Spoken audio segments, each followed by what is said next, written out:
Hi everyone, welcome back to our channel. First of all అందరికీ good morning అండి. SSC MTS and havildar notification వచ్చేసి మనకి మే 7వ తారీఖున నోటిఫికేషన్ అయితే రిలీజ్ అవుతుంది. ఆ తరువాత జూలై ఆగస్టులో దీనికి సంబంధించి సిబిటి ఎగ్జామ్ అయితే ఉంటుంది.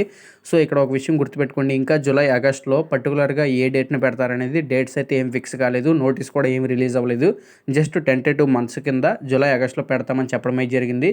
ఇట్ మే బీ ఎలాగో ఏప్రిల్ మంత్ స్టార్ట్ అయింది కాబట్టి నాకు తెలిసి ఏప్రిల్ మంత్లోనే ఎప్పుడు ఎగ్జామ్ పెడతారు అనేది కూడా షెడ్యూల్ అయితే రిలీజ్ అవుతుంది.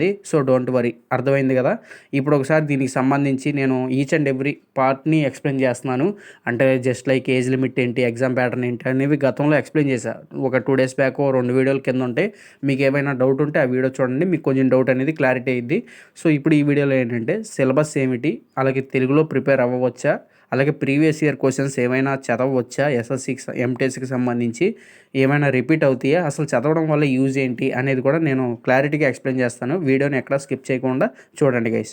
మెయిన్ టాపిక్లో అయితే చూసుకుందాం. ముందుగా మీకు ఉన్న డౌట్ ఏంటంటే ఎస్ఎస్సి ఎంటీఎస్ అండ్ అవల్దార్ నోటిఫికేషన్కి సంబంధించి ప్రిపేర్ అయ్యే వాళ్ళు ఎగ్జామ్ అనేది తెలుగులో రాయొచ్చు అనేది మీకు డౌట్ అయితే ఉంటుంది.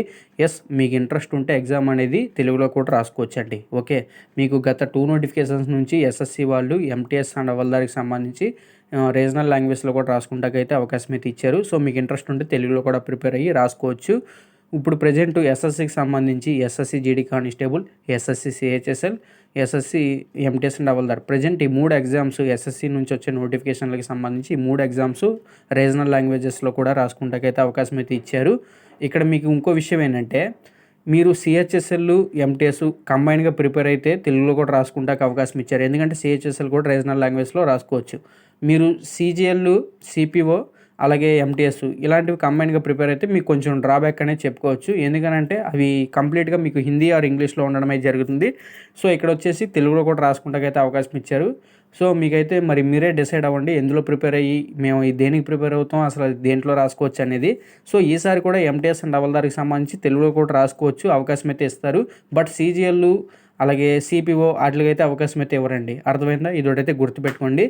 ఇప్పుడు ఇంకో విషయం ఏంటంటే మీలో చాలామందికి డౌట్ ఉండేది ఏంటంటే ప్రీవియస్ ఇయర్ పేపర్ చూడడం వల్ల ఏమైనా యూజ్ ఉంటుందా అనేది మీకు చాలామంది డౌట్ అయితే ఉంటుంది. ఎందుకనంటే మీకు ఈ మధ్యన చాలామందికి తెలిసే ఉంటుంది, ఎస్ఎస్సికి సంబంధించి గతంలో ఎగ్జామ్ కండక్ట్ చేసేవాళ్ళు టీసీఎస్ వాళ్ళు, ఓకే, టాటా కన్సల్టెన్సీ సర్వీస్.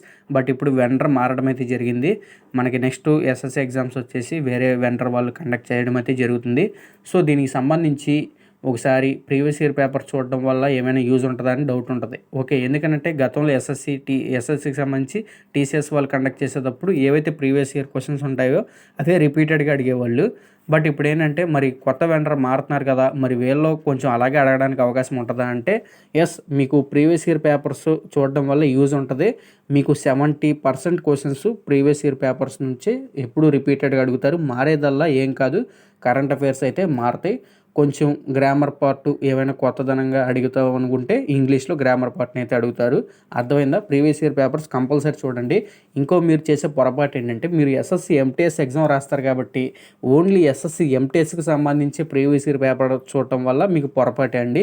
మీరు ఎస్ఎస్సి వాళ్ళు కండక్ట్ చేసే ఏవైతే ఎగ్జామ్స్ ఉన్నాయో అవన్నీ ప్రీవియస్ ఇయర్ పేపర్ చూడడం వల్ల అప్పుడు మీకు యూజ్ అయితే ఉంటుంది. అర్థమైందా? ఇదొకటైతే గుర్తుపెట్టుకోండి.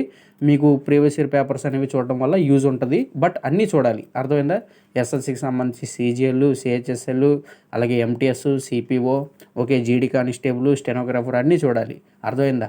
మీకు ప్రీవియస్ ఇయర్ పేపర్స్కి బెస్ట్ సోర్స్ ఏంటి అంటే ప్రజెంట్ మీకు గూగుల్లోకి వెళ్ళి ఎక్కడ టైప్ చేసినా ప్రీవియస్ ఇయర్ పేపర్స్ ఈజీగా దొరికేస్తాయి ఎస్ఎస్సికి సంబంధించి.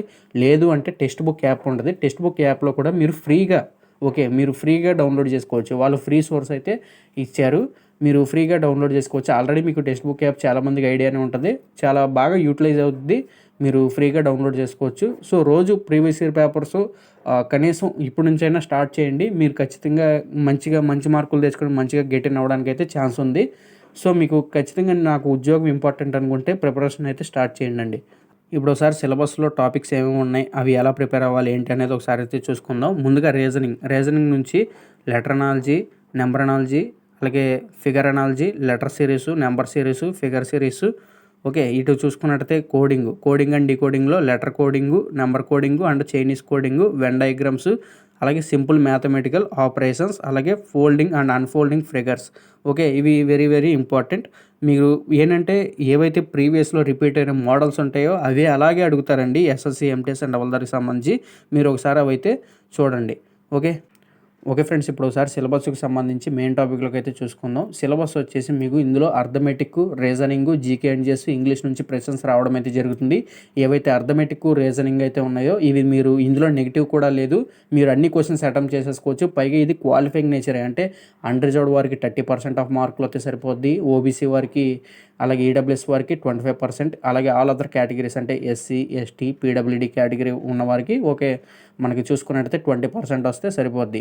సో ఇవి పర్సంటేజ్లో చెప్పాను, మార్కుల్లోకి ఎంత కావాలి ఏంటి అనేది మీకు డిస్క్రిప్షన్లో వీడియోస్ అయితే ఉంటాయి, అవి అందులో వీడియో చూడండి, మీకు క్లారిటీ వచ్చేద్ది దాని నుంచి. అర్థమైందా? ఓకే, మీకు ఈచ్ అండ్ ఎవ్రీ పాయింట్ని అయితే గైడ్ చేస్తున్నానండి. ఒకసారి చూసుకున్నట్టయితే మరి ఏమేమి టాపిక్స్ ఎలా చూసుకోవాలనేది చూసుకుందాం. ఇప్పుడు ఒకసారి రీజనింగ్ నుంచి ఇంపార్టెంట్ టాపిక్స్ వచ్చేసి letter analogy, number analogy, figure analogy, letter series, number series, figure series, అలాగే లెటర్ క్లాసిఫికేషన్, అలాగే ఇటు వచ్చేసి కోడింగ్ అండ్ డీకోడింగ్. ఈ కోడింగ్ అండ్ డీకోడింగ్లో మనకి 2 టైప్స్ ఉన్నాయి, letter coding and number coding, Chinese coding, అలాగే వెన్ డయాగ్రామ్స్, అలాగే సింపుల్ మ్యాథమెటికల్ ఆపరేషన్స్. ఇవేంటంటే బాడ్మాస్ రూల్ రిలేటెడ్గా ఉంటాయి. ఓకే, ఇక next folding and unfolding figures, blood relations. So ఇవి ఇంపార్టెంట్ టాపిక్స్. ఇంకా నెక్స్ట్ వచ్చేసి letter classification, number classification, figure classification, అలాగే జీకే బేస్డ్ సిఎస్సి, అంటే మీకు జీకే బేస్డ్ క్లాసిఫికేషన్ కావచ్చు, జీకే బేస్డ్ సిరీస్, అలాగే జీకే బేస్డ్ ఎనాలజీ, వీటి నుంచి కూడా ప్రశ్నలు అనేవి అడుగుతారు. ఇక next clock and calendar, syllogism, mirror image, water image, అలాగే డిక్షనరీ అరేంజ్మెంట్, వీటి నుంచి ప్రశ్నలు అయితే వస్తాయి. అలాగే ఇటు చూసుకున్నట్టయితే బ్లడ్ రిలేషన్స్. ఈ బ్లడ్ రిలేషన్స్లో ఇక బ్లడ్ రిలేషన్స్ అనేవి చాలా ఇంపార్టెంట్ అండి, ఒక ప్రశ్న గ్యారంటీగా వస్తుంది దాని నుంచి. సో చూసుకోండి, రక్త సంబంధాలు.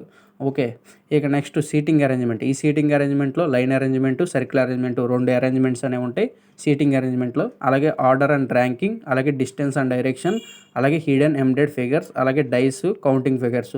ఇవి ప్రెజెంట్ రీజనింగ్కి సంబంధించి ఇంపార్టెంట్ టాపిక్స్.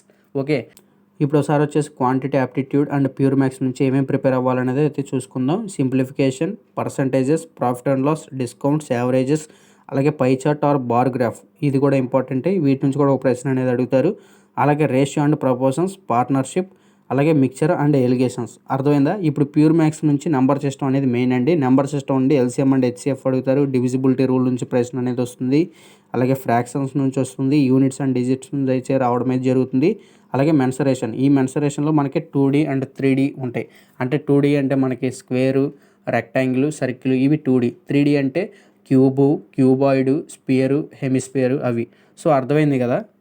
ఇప్పుడు ఇంకా next mixture and alligation, time, speed, distance, problems on trains, races, time and work, chain rule, simple interest and compound interest, అలాగే boats and streams, pipe and cisterns. So వీటి నుంచి కూడా ప్రశ్నలు అనేవి వస్తాయి, ఇంపార్టెంటే. మీకు ఇంకో విషయం చెప్తున్నాను, మీరు ఎక్కడ సఫర్ అవ్వాల్సిన అవసరం లేదు. నాకు అర్థమెటిక్, నేను ఎస్ఎస్సి ఎంటీఎస్ అండ్ హవల్దార్కి టార్గెట్గా ప్రిపేర్ అవుతున్నాను అనుకుంటే మీకు ఏంటంటే నాకు అర్థమెటిక్ రాకపోతే రీజనింగ్ నుంచి అయినా స్కోర్ చేసుకోవచ్చు ఆ మార్కులు అనేవి. అర్థమైందా?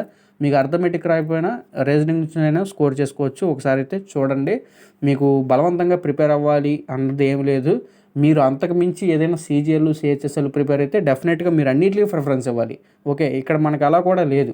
అర్థమైందా? ఎస్ఎస్సి ఎంటీఎస్ అండ్ హవల్దార్లో మీకు అర్థమెటిక్ రాకపోతే రీజనింగ్ నుంచి అయినా ప్రిపేర్ అయ్యి దాని నుంచి అయినా స్కోర్ గెయిన్ చేసుకోండి. ఎందుకంటే అవి కేటగిరీ వైజ్ క్వాలిఫైయింగ్ స్టాండర్డ్సే కదా, వాటిని మెరిట్లోకి పరిగణించారు. అర్థమైందా? ఇదొకటైతే గుర్తుపెట్టుకోండి. సో ఇది ఫ్రెండ్స్, అర్థమెటిక్ అండ్ రీజనింగ్కి సంబంధించి ఏమేమి టాపిక్స్ ప్రిపేర్ అవ్వాలన్నది అయితే మీకు కొంచెం క్లారిటీ వచ్చింది కదా. అలాగే నెక్స్ట్ వీడియో వచ్చేసి జీకే అండ్ జిఎస్, ఇంగ్లీష్కి సంబంధించి ఏమేమి ప్రిపేర్ అవ్వాలన్నది ఒకసారి అయితే చూసుకుందాం. ఎందుకంటే ఈ వీడియోలోనే చెప్పొచ్చు, బట్ వీడియో లెంత్ ఎక్కువ వెళ్ళిపోద్ది, మీరు చూడరు, అంత ఇంట్రెస్ట్ ఉండదు.